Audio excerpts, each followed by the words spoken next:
Salut à tous, c'est Marco, bienvenue sur la 2CGM. C'est mon tour de rentrer sur le terrain et j'attaque avec la recette qu'on nous a le plus demandé depuis le début de la chaîne, le mafé. Énorme classique de la gastronomie sénégalaise, ça a longtemps été mon plat préféré au pays de la Teranga. Mafé yap, c'est parti!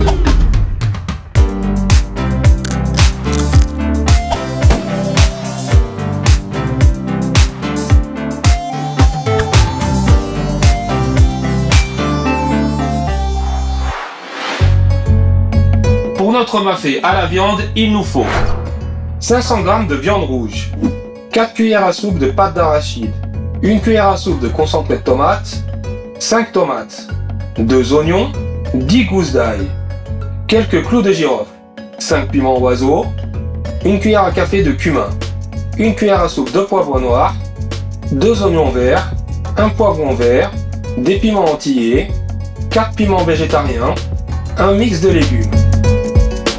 Option de luxe, 2 bouts d'œillettes, 1 bout de gage et un bouillon de bœuf ou de pot-au-feu. Et 4 feuilles de laurier. Tout est détaillé dans la description sous la vidéo. Gemma vous l'a déjà dit 69 fois, mais j'en fais autant. Dépliez-la et notez tout ça tranquillement. N'oubliez pas de vous abonner et activez bien la cloche pour ne rien louper.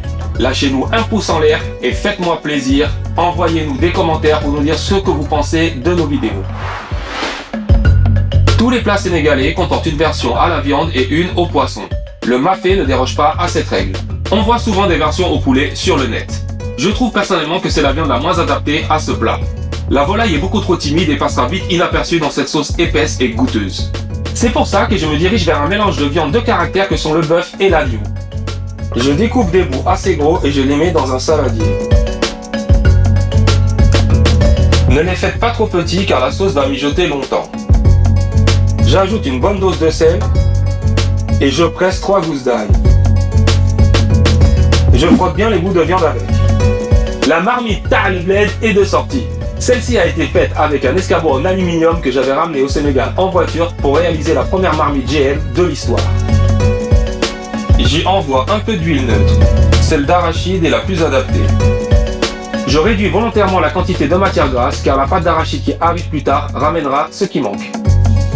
Quand l'huile est bien chaude, j'envoie mes bouts de viande.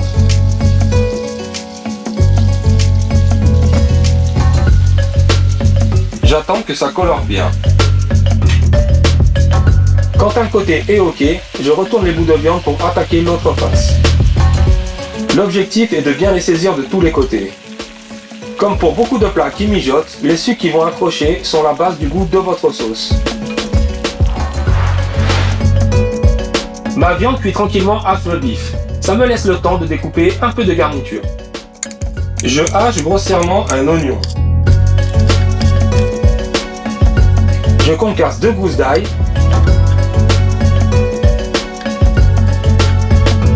Je découpe un demi-poivron vert en petits dés. Je débite aussi quelques oignons verts. Vous pouvez le remplacer par un verre de poireau. Son goût passe très bien dans le mafé. Et pareil avec 4 piments végétariens. C'est ceux qui ne piquent pas mais qui ont un fort goût de piment. La viande est bien cuite de tous les côtés. J'envoie tout ce que je viens de découper et je fais bien revenir le tout. L'eau contenue dans les légumes va déglacer les fameux sucres dont je vous parlais tout à l'heure. Pour ceux qui ont la chance d'en avoir, ajoutez un bout d'œillette. Un mollusque fermenté qu'on retrouve dans de nombreux plats sénégalais. Cette étape s'appelle rossi au Sénégal et elle est super importante. Si vous rentrez chez quelqu'un et que vous sentez une odeur de rossi de malade, ça présage un pétage de ventre en perspective. Le mafé est en réalité une sauce tomate dans laquelle on ajoute de la pâte d'arachide. J'envoie une grosse cuillère à soupe de concentré de tomate. Je mélange pour bien le répartir. Puis, je réduis 5 tomates en purée. J'ajoute le résultat et je laisse bien épaissir.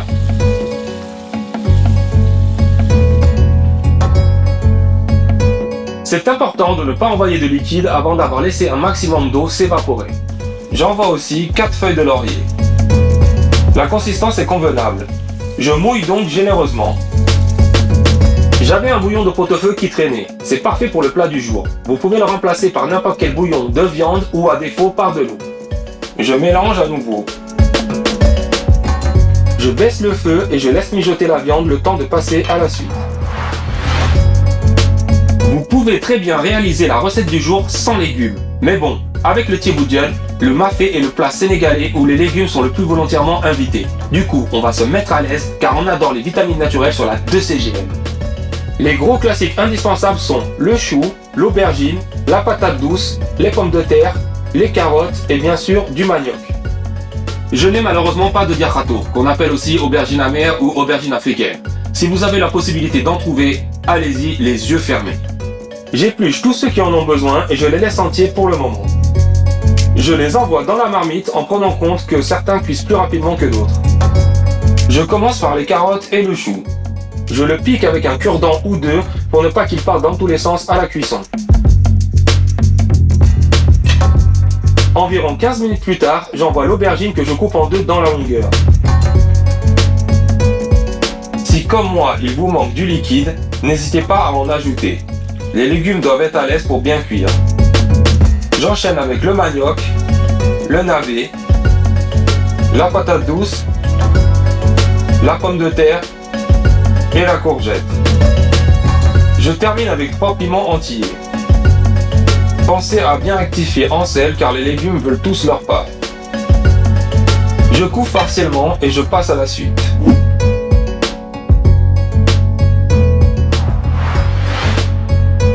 On passe au nokos, encore un indispensable de la cuisine sénégalaise. Le mieux est de le piler dans ce type de mortier. Mais si vous n'en avez pas, sortez votre mixeur. Je pile une cuillère à soupe de poivre noir, 5 piments oiseaux, une cuillère à café de clous de girofle et une cuillère à café de graines de cumin. Quand j'obtiens une poudre, je pile 5 gousses d'ail, puis un demi-poivron vert et un peu d'oignon vert. Je termine avec un oignon que je hache grossièrement. Pas la peine que la pâte soit trop fine. S'il reste des bouts comme ceci, ce n'est pas grave du tout.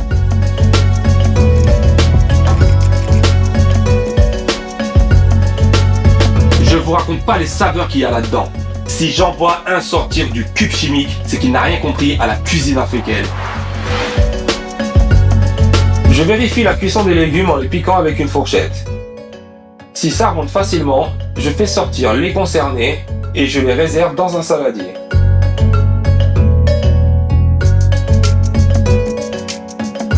Si ça manque de cuisson, attendez encore un peu.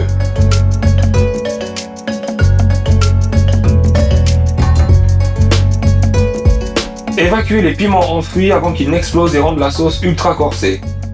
Tant qu'ils restent entiers, leur goût ne s'exprimera pas. J'ajoute le nokos que je viens de préparer et je remue pour bien le délayer.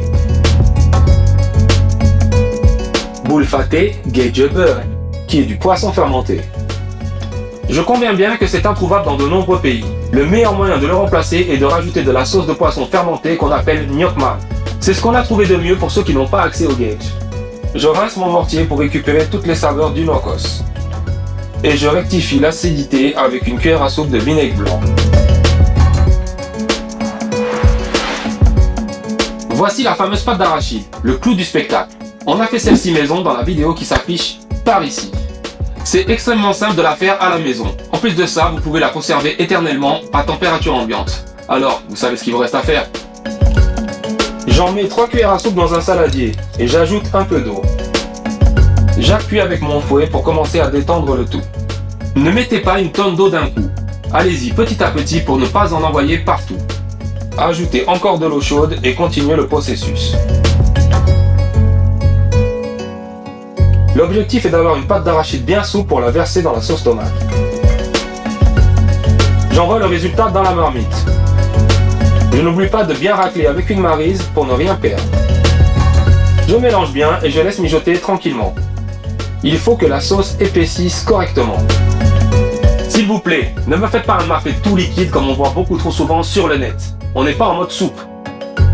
Surveillez et mélangez régulièrement. Plus ça va épaissir, plus le risque d'accrochage au fond de la marmite augmente. L'huile remonte à la surface et donne sa texture caractéristique au mafé.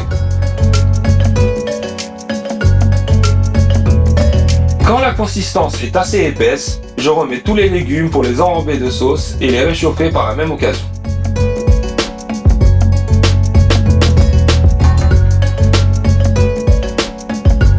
Eh ouais, m'a fait nader.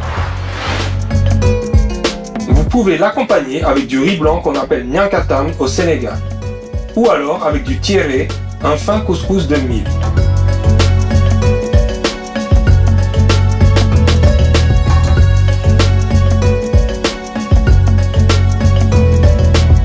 Oh là là, la tuerie qu'on vient de se faire, si ça c'est pas du mafé de folie. Allez, à la semaine prochaine sur la DCGM.